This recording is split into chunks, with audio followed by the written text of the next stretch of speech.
నమస్తే good evening T news bulletin కి స్వాగతం నేను మీ ప్రియా రమేష్ ముందుగా బులెటిన్ లో హెడ్లైన్స్ ముగిసిన గ్రాడ్యుయేట్ ఎమ్మెల్సీ ఉప ఎన్నిక ప్రచారం ఎల్లుండి జరిగే పోలింగ్ కోసం పగడ్బందీ ఏర్పాట్లు ఫార్మాసిటీ రద్దు చేసి రియల్ ఎస్టేట్ వ్యాపారం చేయాలని కుట్ర రేవంత్ సర్కార్ తీరుతో పెట్టుబడులు రావడం లేదన్న కేటీఆర్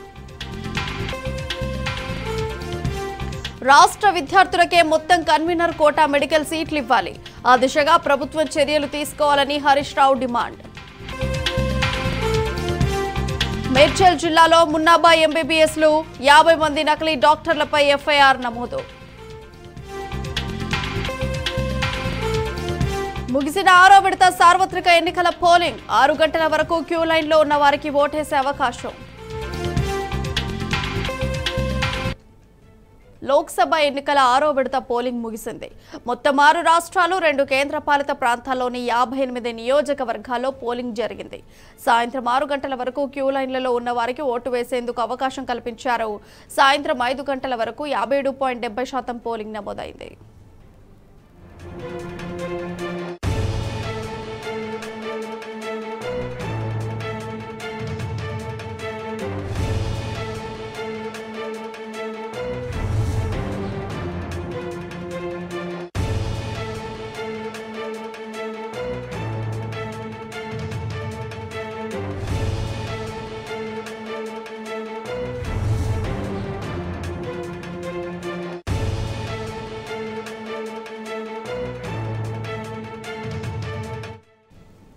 ఉమ్మడి నల్గొండ ఖమ్మం వరంగల్ జిల్లాల గ్రాడ్యుయేట్ ఎమ్మెల్సీ ఉప ఎన్నిక ప్రచారం ముగిసింది సాయంత్రం 4 గంటల నుంచి మైకులు బంద్ అయ్యాయి సోమవారం ఎమ్మెల్సీ ఉప ఎన్నికల పోలింగ్ జరగనుంది మొత్తం 600 కేంద్రాల్లో పోలింగ్ కు ఏర్పాట్లు చేస్తున్నారు 4,61,806 మంది పట్టభద్రులు ఓటు హక్కు వినియోగించుకోనున్నారు పట్టభద్రుల ఎమ్మెల్సీ ఉప ఎన్నికల్లో 52 మంది అభ్యర్థులు పోటీలో ఉన్నారు ఇక బీఆర్ఎస్ అభ్యర్థిగా ఏనుగుల రాకేష్ రెడ్డి కాంగ్రెస్ తరఫున చింతపండు నవీన్ బీజేపీ తరఫున గుజ్జుల ప్రేమేందర్ రెడ్డిలు బరిలో ఉన్నారు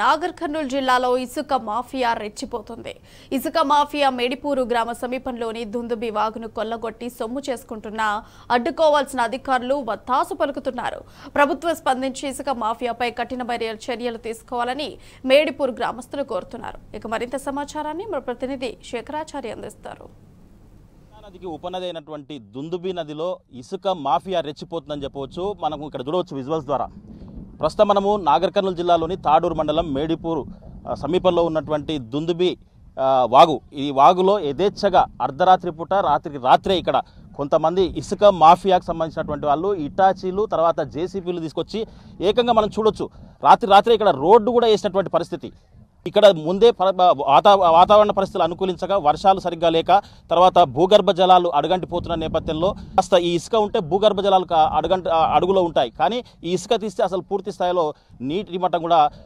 ఎండిపోయే ప్రమాదం ఉంది మేడిపూర్ గ్రామానికి సంబంధించినటువంటి యువకులంతా కూడా మూకుమ్మటిగా ఈ విషయం తెలుసుకొని రాత్రి ఇక్కడికి వచ్చేసి వీటిని ఆపడం జరిగింది ఈ అక్రమాలకు పాల్పడుతున్న వారిని ప్రశ్నించిన వారిపైన కూడా దాడులకు దిగే పరిస్థితిలో బెదిరింపులకు పాల్పడుతున్న పరిస్థితి కనిపిస్తూ ఉంది దీనికి సంబంధించి అధికారులు పూర్తి స్థాయిలో ఎవరైతే ఈ అక్రమాలను అరికట్టాలనో ఆ అధికారులు కూడా పూర్తి స్థాయిలో దీన్ని అరికట్టకపోగా మీదంగా బెదిరింపులకు కూడా పాల్పడుతున్నారు మేము ఏదైతే అడ్డుకున్నామో మమ్మల్ని భయభ్రాంతులకు కూడా గురి చేస్తున్నారని చెప్పేసి ఇక్కడ యువకులు మనకు మీడియాకు చెప్తున్నటువంటి పరిస్థితి కనిపిస్తూ ఉంది ఎట్లా తరలిస్తూ ఉన్నారు తర్వాత రాత్రి ఏం జరిగింది చెప్పు అంటే మేము నైట్ 1-2 గంటల సమయానికి ఇక్కడ వచ్చినాము అక్కడికి వచ్చే సమయానికి ఆల్రెడీ వీళ్ళు ఎత్తుతున్నారు, మొత్తం పంపిస్తూనే ఉన్నారు. అక్కడోటి వెళ్తున్నాయి రోడ్డు పైన టిప్పర్లని. వాటిని ఆపినాము, వీడికి వచ్చేసరికి డ్రైవర్లు వీళ్ళందరూ పరారైపోయారు. అసలు కూడా నైటే ఇన్ఫార్మ్ చేసినాము, వాళ్ళు వచ్చారు, చూసినారు, వెళ్ళిపోయారు. పరిస్థితులు ఎట్లా ఉన్నాయంటే ఇండ్లకు దగ్గరలో ఉండేటువంటి గ్రామాల్లో ఇండ్లు కట్టుకోవడానికి కూడా పర్మిషన్ అనుమతులు లేవు. అనుమతులు లేకపోగా ఏదైనా ఒక ట్రాక్టర్ తీసుకపోతే కూడా పట్టుకుంటున్నట్టు పరిస్థితి. ఈ నేపథ్యంలో పెద్ద మొత్తంలో లారీలు కూడా వాళ్ళు తీసుకుపోయే ప్రయత్నం చేస్తున్నారు. అంటే దీనివల్ల ఎట్లా నష్టం జరుగుతుందంట? దీనివల్ల భూగర్భ జలాలకు చాలా నష్టం జరుగుతుంది. ఊర్లో కూడా పర్మిషన్ తీసుకొని కొడుతున్నారు కావాలంటే. ఇంకా చిన్న ట్రాక్టర్లతోటి కూడా ఎవరు కొట్టట్లేరు ఇసుక. అసలు ఏం జరుగుతూ ఉంది ఈ దుందుబి నదిలో? అంటే అక్రమంగా ఇసుక తరలిస్తే చిన్న ట్రాక్టర్లను కూడా కేసులు చేసినటువంటి పరిస్థితి. మరి ఇంత అర్ధరాత్రి పూట స్వయంగా ఏకంగా రోడ్డు వేసారు. దీంట్లో రాత్రి రోడ్డు వెలిసింది. తర్వాత టిప్పర్లు తరలించే ప్రయత్నం చేస్తూ ఉన్నారు. అంటే ఏం చేస్తున్నట్టు ఈ వ్యవస్థ అంతా కూడా?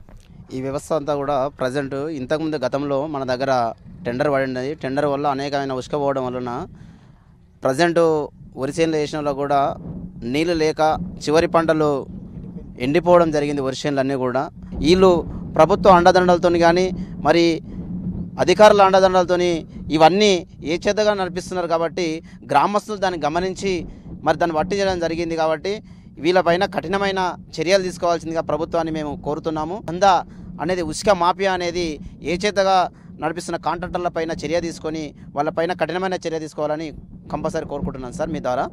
ఇసుక అనేది చాలా సమృద్ధిగా ఉన్నటువంటి పరిస్థితుల్లో దీన్ని దోచుకెళ్తే ఇక్కడ ఎంత నష్టం జరుగుతుందో, అసలు ఇట్లా తీసుకెళ్లిన వారిపైన ఎట్లా చర్యలు తీసుకోవాలని చెప్తారు? ఈ ఇసుక దందా మేడిపూర్లో చాలా చేస్తుర్రు. ఈ మధ్యన కాంట్రాక్టర్ల పేరుతోని జలదోపిడి, ప్రభుత్వం పోలీసు అధికారుల యంత్రాంగం పెట్టుకొని పోలీసుల ద్వారానే ఇసుక నడిపిస్తున్నారు. టిప్పర్లు రాత్రికి రాత్రి 100 టిప్పర్లు పోతుండయి, ఎవరు పట్టించుకుంటలేరు. ఒక్క ట్రాక్టర్ పోతే తెల్లారి తిరుగుతారు. కానీ టిప్పర్లు ఇచ్చలవిడిగా పట్టపగలు నడి రోడ్డు మీద 4-5 టిప్పర్లతో కొడుతుంటే ఈ యంత్రాంగం ఏం చేస్తుంది? ఈ మైనింగ్ డిపార్ట్మెంట్ ఏం చేస్తుర్రు? పోలీసు అధికారులు ఏం చేస్తుర్రు? ఒక్క ట్రాక్టర్ పోతే గెలమాట్లాడుతుండ్రు ఊర్లు. అలాంటిది ఊర్లో కొట్టుకోవాలంటే కూడా ఒక ట్రిప్ కొట్టుకోవాలనుకుంటే పోలీస్ అధికారుల పర్మిషన్ కావాలి, ఎంఆర్ఓ పర్మిషన్ కావాలి. ఎంఆర్ఓ ఇయ్యరు. దానికి వారం రోజులు 10 రోజులు ఇట్లా ఆగుతున్నాం. కానీ ఈ ఓవరాల్గా ఈ ఇసుక ఇట్లా తరలిపోతుంటే యథేచ్ఛగా తరలిపోతుంటే నెక్స్ట్ అంటే ఇప్పుడు తీసుకుపోయేది ఒక కేసులు చేస్తామని చెప్తారు. తర్వాత మళ్ళీ కంటిన్యూ అయితే నెక్స్ట్ ఏం చేస్తారు మీరు? మేము దేంటికైనా సిద్ధపడుతున్నాం. కలెక్టర్కు రిప్రజెంటేషన్ ఇస్తాం, ఎస్పీ గారికి ఇస్తాం. ఎస్పీకి ఇసుక దందా మీద కఠినంగా చర్య తీసుకుంటామన్న ఎస్పీ గారు ఈరోజు మేడిపూర్లో ఈ 4 వే లైన్ అయిన తర్వాత ఇంత మేడిపూర్ నడిబొడ్డున ఇసుక తీస్తుంటే పోలీసు యంత్రాంగం ఏం చేస్తుంది? అసలు దీనికి ఇంతవరకు స్పందించట్లేదు. పోలీసు వారు యువకులు పట్టుకుంటే యువకుల మీద దాడి చేస్తాం, కేసులు పెడతాం, భయభ్రాంతులు చేస్తారు ఫోన్లు చేసి. ఈ విధమైన చర్య మంచిది కాదు. యువకులంతా కూడా మూకుమ్మటిగా ఇక్కడ ఉన్నటువంటి ఏదైతే ఈ ప్రకృతి సంపద ఇసుక ఉందో ఈ ఇసుకను కాపాడుకుంటేనే మా ప్రాంతాల్లో పంటలు పండుతాయి. ఇప్పటికే భూగర్భ జలాలు అడుగంటిపోయాయి. ఇదే కంటిన్యూగా కాకూడదు అంటే ఈ సంపదను ఇసుకను దోపిడీని ఆపాలని చెప్పేసి ఈ గ్రామస్తులంతా కూడా యువకులంతా కూడా మూకుమ్మడిగా కోరుతున్నటువంటి పరిస్థితి కనిపిస్తూ ఉంది. ఎవరైతే ఈ ఆగడాలు చేస్తున్నారో, తర్వాత ఎవరైతే ఈ దోపిడీ ఇసుక అక్రమంగా తరలిస్తున్నారో వాళ్ళను అరికట్టాల్సిన యంత్రాంగం కూడా వాళ్ళకే వత్తాసు పలుకుతూ ఉందని చెప్పేసి వీళ్ళు ఆరోపిస్తూ ఉన్నారు. రాబోయే రోజుల్లో ఈ ఇసుకను కాపాడుకుంటాం, ఎవరు వచ్చినా కానీ మేము ఒక చిన్న ఇసుకను కూడా తీసుకుపోయే పరిస్థితి అయితే ఇక్కడ ఉండదు, మేము దేనికైనా సిద్ధం అని చెప్పేసి ఇక్కడ ఈ మేడిపూర్ గ్రామానికి సంబంధించినటువంటి యువకులు చెప్తున్నటువంటి పరిస్థితి కనిపిస్తూ ఉంది. వీడియో జర్నలిస్ట్ రామకృష్ణతో శేఖరాచారి, టీ న్యూస్, నాగర్ కర్నూలు జిల్లా మేడిపూర్ వాగు నుంచి. మంచిర్యాల జిల్లాలో దొంగలు రెచ్చిపోతున్నారు. తాళాలు వేసి ఉన్న ఇల్లు లక్ష్యంగా చేసుకుని లూటీలకు పాల్పడుతున్నారు. జిల్లాలో వరుస చోరీలకు పాల్పడుతున్న 7 సభ్యుల ముఠాను పోలీసులు అరెస్ట్ చేశారు. 9,20,000 రూపాయల విలువైన 16.2 తులాల బంగారం, 52,000 విలువగల వెండి, 2 బైకులు, 7,17,000 రూపాయల విలువైన ఎలక్ట్రానిక్ వస్తువులు స్వాధీనం చేసుకున్నారు. పకడ్బందీ తనిఖీలు నిర్వహించి దొంగతనాలకు చెక్ పెడుతున్నామన్న రామగుండం కమిషనర్ శ్రీనివాస్ గౌడ్తో మా ప్రతినిధి ఉమేష్ ఫేస్ టు ఫేస్. ఇల్లే లక్ష్యంగా వరుస చోరీలకు పాల్పడుతున్న 7 సభ్యులు గల దొంగల ముఠాను మంచిర్యాల జిల్లా పోలీసులు అరెస్ట్ చేశారు. దీనికి సంబంధించి మరిన్ని వివరాలు మనతో పాటు తెలియడానికి రామగుండం పోలీస్ కమిషనర్ శ్రీనివాస్ గారు. సార్ చెప్పండి, వరుసగా ఏదైతే చోరీల నేపథ్యంలో అంటే వీళ్ళని ఎక్కడ పట్టుకున్నారు, దాదాపు ఎంత రికవరీ చేశారు? యాక్చువల్గా ఇది లాస్ట్ జనవరి 2004 నుంచి ఇక్కడ దొంగతనాలు జరుగుతున్నాయి. వాటి మీద మాకు క్లూస్ కొన్ని వచ్చినట్టు, కొన్ని ఛాన్స్ ఫింగర్ ప్రింట్స్ వచ్చినట్టు ఉన్నాయి. దాంట్లో ఈ మధ్య మనకు ఎలక్షన్స్ ఉంటాయి కాబట్టి దాంట్లో కొద్దిగా ఫోకస్ తగ్గింది. కానీ ఒక 100% ఒక టీం ఫామ్ చేసాం. సో ఇది మొత్తం కమిషనరేట్ లెవెల్లో వెల్లంపల్లి సబ్ డివిజను, దాని తర్వాత మంచిర్యాల సబ్ డివిజను, తర్వాత ఇక కమిషనరేట్ లెవెల్లో కూడా CCS యాక్టివ్ అయ్యి ఒక యునైటెడ్ ఎఫర్ట్ చేయడం వల్ల రీసెంట్గా మనకు కొంత లీడ్స్ దొరికినాయి. ఆ లీడ్స్ ద్వారా ప్రాసెస్ చేయడం వల్ల ఇక్కడ 7 మందిని పట్టుకోవడం జరిగింది. ఫస్ట్ 3 పట్టుకున్నారు. దాని తర్వాత ఇంక నెక్స్ట్ 2 కన్ఫెషన్స్ మీద తీసుకున్నారు. దాని తర్వాత మొత్తం 7 మందిని దొరికారు. ఈ 7 మంది 14 దొంగతనాలు HP బై నైట్స్ అన్ని. దాంట్లో జ్యువెలరీ, తర్వాత ఎలక్ట్రానిక్ వస్తువులు, తర్వాత గిటారు, తర్వాత ఈవెన్ ఒక హోమ్ థియేటరు, ఇట్లాంటివన్నీ చేశారు. కానీ ఇక్కడ అమ్మలేదు. ఇంకా అవన్నీ ఎక్కడెక్కడ దాచిపెట్టుకున్నారు. మన టీమ్ ఎఫర్ట్ చేయడం వల్ల వాళ్ళని కన్ఫెషన్స్ మీద అన్నీ రికవర్ చేశారు. ఇప్పుడు ఈ 14 కేసులు 7 ప్లేసెస్లో 7 పోలీస్ స్టేషన్ పరిధిలో జరిగినాయి. ఈ 5 నెలల్లో అన్ని కేసులు పట్టుబడ్డాయి. 7 పోలీస్ స్టేషన్ పరిధిలో Ramakrishnapur, Bellampalli 1 town, 2 town, Mandamarri, Mancherial and CC Naspur, ఇవన్నీ కేసులలో జరిగిన అన్నీ కూడా ఈరోజు డిటెక్ట్ రికవర్ చేయడం జరిగింది. ప్రధానంగా ఈ 5 నెలల కాలంలోనే దాదాపు 14 చోరీలకు వీళ్ళు పాల్పడ్డారు. ఎంత రికవరీ చేశారు? అంటే గోల్డ్ కానీ మొత్తము గోల్డ్, సిల్వర్, తర్వాత ఎలక్ట్రానిక్ స్టఫ్ ఇదంతా కలిపి 11,79,000 దగ్గర వస్తుంది మొత్తం టోటల్. ప్రధానంగా అందరు కూడా ఏదైతే ఈ దొంగల ముఠాను చూసి అందరు కూడా యువకులే ఉన్నారు. అందరు ఎవరు చూసినా కూడా దాదాపు 25 సంవత్సరాల లోపలనే యువకులే ఉన్నారు. ప్రధానంగా ఇవాళ వీళ్ళు ఎందుకు దొంగతనాలు ఎందుకు దీనికి అలవాటు పడ్డారు అనుకోవచ్చు. యాక్చువల్గా వీళ్ళు బాగా జలసాలకు అలవాటు పడి కొన్ని ఖర్చులు దొరక్క కొంతమంది స్టూడెంట్స్ కూడా ఉన్నారు. దీంట్లో 2 స్టూడెంట్స్ కూడా ఉన్నారు. వాళ్ళు ఫస్ట్ టైం దొంగతనాలు చేసిన వాళ్ళు. ఎందుకంటే ఖర్చులతో అలవాటు పడి దానికి తాగుడికి కానీ ఇంకా దానికి కానీ జలసాలకు అలవాటు పడితే ఇక డబ్బులు లేకపోతే రాత్రిపూట దొంగతనాలు చేయడం. ఈవెన్ వీళ్ళు రెక్కీ చేసి ఉదయం ఒక పార్టీ రెక్కీ చేయడము, ఒక బైక్ కూడా రికవర్ చేసాము. దాంట్లో MI బైక్. ఉదయం పార్టీ రెక్కీ చేయడం, రాత్రి ఇంకో పార్టీ దొంగతనం చేయడం, ఇవన్నీ ఒక ముఠాగా ఏర్పడి చేసుకున్నారు. సో అందరినీ మొత్తం రౌండప్ చేసి అందరినీ అరెస్ట్ చేయడం జరిగింది. ఎక్కువగా యువకులు అంటే చదువుకున్న వాళ్ళతో పాటు యువకులు కూడా ఏదైతే మద్యానికి అలవాటు అవుతున్నారు, గంజాయితో పాటు జల్సాలకు కూడా అలవాటు అవుతున్నారు. ప్రధానంగా దీనికి కారణం ఏంటి? అంటే ప్రధానంగా ఈ గంజాయి నియంత్రణకు మీరు ఏం చర్యలు తీసుకుంటున్నారు సార్? గంజాయి నియంత్రణకు చాలా చర్యలు తీసుకుంటున్నాము. ఎక్కడ చూసినా మనము ఇన్ఫర్మేషన్ మీద రైడ్స్ చేస్తున్నాము. దాని తర్వాత ట్రాన్స్పోర్టేషన్ రైడ్ చేస్తున్నాము. రీసెంట్గా నియర్లీ మోర్ దెన్ 45 కేసెస్ ఈ 5 మంత్స్లోనే చాలా కేసెస్ చేసాము. నియర్లీ 1400 గ్రామ్స్ ఆఫ్ గాంజా పట్టుకున్నాము. సో అలాగే నియర్లీ 2000 లీటర్స్ ఆఫ్ సీజ్ చేశాము ఈ ఎలక్షన్లో భాగంగానే. తర్వాత ఎక్కడ పోయినా ఏదైనా గంజా ప్లేసెస్ తాగుతున్నారంటే ఇమ్మీడియట్గా మా టీం అక్కడికి వెళ్ళేసి మొత్తం వాళ్ళని ఎక్కడుంటే తాగుతున్నారని తెలిస్తే కూడా మాకు కంట్రోల్ రూమ్కి కానీ తర్వాత మనకు కానీ తర్వాత ఇన్ఫర్మేషన్ వచ్చినా కానీ మేము రైడ్ చేస్తున్నాం. ఈవెన్ పెద్దపల్లిలో ఒక ఎక్స్పెరిమెంట్ కూడా చేసాము. ఈ మరూన్ ప్లేసెస్లో అంటే ఈ పాడుబడిన గోడలు, పాడుబడిన ఏరియాస్, తర్వాత లాస్ట్ అబండెంట్ హౌసెస్ ఉన్న ఏరియాల మీద డ్రోన్ నుంచి పెట్రోలింగ్ చేద్దామని పెట్టాము. అది ఇప్పుడు ఆపరేషన్లోకి వస్తుంది వెరీ సూన్. ఓకే సార్, చోరీలు ఎక్కువగా అర్ధరాత్రి పూటే జరుగుతున్నాయి. ఎట్లా పెట్రోలింగ్ దాన్ని ఎట్లా పటిష్టం చేస్తున్నారు? పెట్రోలింగ్ మేము రోజు ఈ BC పెట్రోల్స్ అంటే ఈ బ్లూ కోల్డ్స్ కానీ తర్వాత ఈ పెట్రోల్ కార్స్ కానీ అలా పోతున్నాయి. పాయింట్ బుక్స్లో కంపల్సరీ చేస్తున్నారా లేదా? ఎక్కడైతే పాయింట్ బుక్ టచ్ చేయలేదంటే ఆ రోజు అలా ఎవరైతే పాయింట్ బుక్ టచ్ చేయాల్సిన కానిస్టేబుల్ పోలేదు అని అంటే ఇమ్మీడియట్గా దీనికి తెలిపి సర్వ్డ్ యాజ్ చార్జ్ మోమో అది చూస్తున్నారు. మన DCPs, ఇన్స్పెక్టర్స్ దాన్ని మానిటర్ చేస్తున్నారు. అది కాకుండా ఎంటైర్ కమిషనరేట్లో నైట్ రన్ సూపర్వైజర్ ఆఫీసర్ ఉంటాడు, ఒక DSP లెవెల్ ఆఫీసర్. తర్వాత మంచిర్యాలకి ఒక నైట్ రౌండ్ ఆఫీసర్ NRO ఉంటాడు.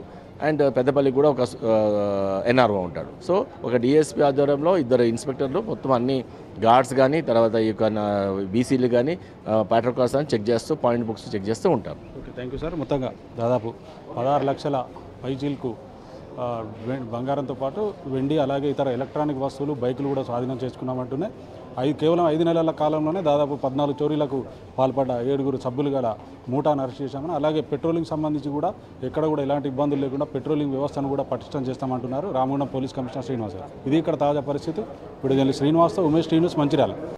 కామారెడ్డి జిల్లా పిట్ల మార్కెట్ యార్డుకు రైతులు తాళం వేశారు. మార్కెట్ యార్డులోని జొన్నల కొనుగోలు కేంద్రంలో తరుగు పేరుతో 30 నుంచి 40 రూపాయల రైతుల నుంచి వసూలు చేస్తున్నారు. ఇక దీనిపై ఆగ్రహం వ్యక్తం చేస్తూ మార్కెట్ యార్డుకు తాళం పెట్టారు రైతులు. అనంతరం మార్కెట్ యార్డు ముందు నిరసన తెలిపారు. అంబేద్కర్ చౌరస్తాలో రాస్తారోకో చేపట్టారు. అకాల వర్షంతో తీవ్ర నష్టం జరిగితే ఆదుకోవాల్సింది పోయి తరుగు పేరుతో మార్కెట్ సిబ్బంది దోచుకుంటున్నారని అన్నదాతలు ఆవేదన వ్యక్తం చేశారు. మార్కెట్ యార్డులో గతంలో జొన్నలకు ఎప్పుడూ తరుగు వసూలు చేయలేదని రైతులు చెబుతున్నారు. ఇక జొన్నలు పూర్తి స్థాయిలో ఎండిపోయిన తర్వాతే మార్కెట్ కు తరలించామని, అలాంటప్పుడు తరిగెందుకు తీస్తారంటూ మార్కెట్ సిబ్బందిని రైతులు ప్రశ్నించారు. అయితే తమకు పైనుంచి ఆదేశాలున్నాయని, అందుకే తరుగు తీస్తున్నామని మార్కెట్ సిబ్బంది బుకాయిస్తున్నారు. దాంతో జిల్లా కలెక్టర్ వచ్చి తమ సమస్యను పరిష్కరించేంత వరకు ఇక్కడి నుంచి కదిలేది లేదంటూ రైతులు రోడ్డుపై బైఠాయించారు.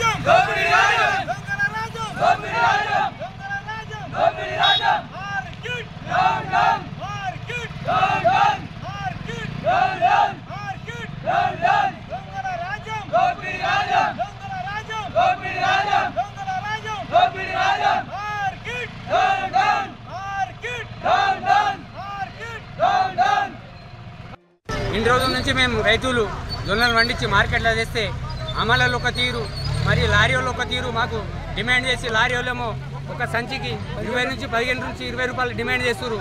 మరి వర్షం పడి మా జొన్నలు మొత్తం నాశనం అవుతుంది. మేము రైతులు ఎట్లా చేయాలా, ఏం కథ అని మేము గవర్నమెంట్కి కోరుకుంటున్నాము. అందుకోసం మాకు న్యాయం జరగాలని మేము రోడ్డు మీద ధర్నా చేస్తున్నామని మేము గవర్నమెంట్ కూర్చున్నాము. మాకు న్యాయం కావాలా అని 10 రూపాయలు. మరి అమలు కూడా టూ మచ్ మాకు చేస్తున్నారు. అమలు కూడా మాకు టూ మచ్ చేస్తున్నారు. వాళ్ళు ఇష్టం వచ్చిన వాళ్ళు కాంటా చేస్తున్నారు, వాళ్ళు ఇష్టం వచ్చిన వాళ్ళు అలా చేస్తున్నారు. మా పరిస్థితి ఎట్లా సార్?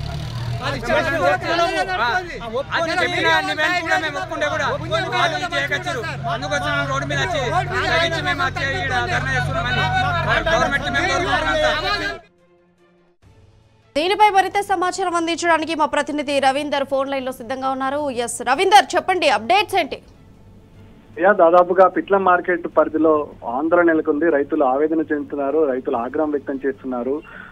అసలే అకాల వర్షంతో తీవ్ర నష్టం పడిపోయినటువంటి రైతులు ఇవాళ పిట్ల మార్కెట్ యార్డుకు ఏదైతే జొన్నలు పండించారో జొన్నలు తీసుకొని రావడం జరిగింది. వీరు తరుగు పేరుతో మార్కెట్ సిబ్బంది వేధిస్తున్నారు. తమను తరుగు 30 నుంచి 40 రూపాయలు వసూలు చేసేందుకు వాళ్ళు ప్రణాళికలు రచించారు. ఈ నేపథ్యంలో 30 నుంచి 40 రూపాయలతో పాటు హమాలీల ఏదైతే ఫీజు ఉంటుందో హమాలీల ఫీజు కూడా 10 రూపాయలు అదనంగా డిమాండ్ చేస్తున్నారు. ఈ నేపథ్యంలో రైతులంతా ఆగ్రహం వ్యక్తం చేస్తూ మార్కెట్ సిబ్బందిపై విరుచుకుపడ్డారు. మేము అసలే కష్టాల్లో ఉన్నాం, దాదాపుగా ప్రభుత్వం ఆదుకోవాల్సింది పోయి తరుగు పేరుతో వేధించడం ఎంతవరకు సమంజసం? గతంలో ఎప్పుడు కూడా ఇలాంటి పరిస్థితి నెలకొనలేదు.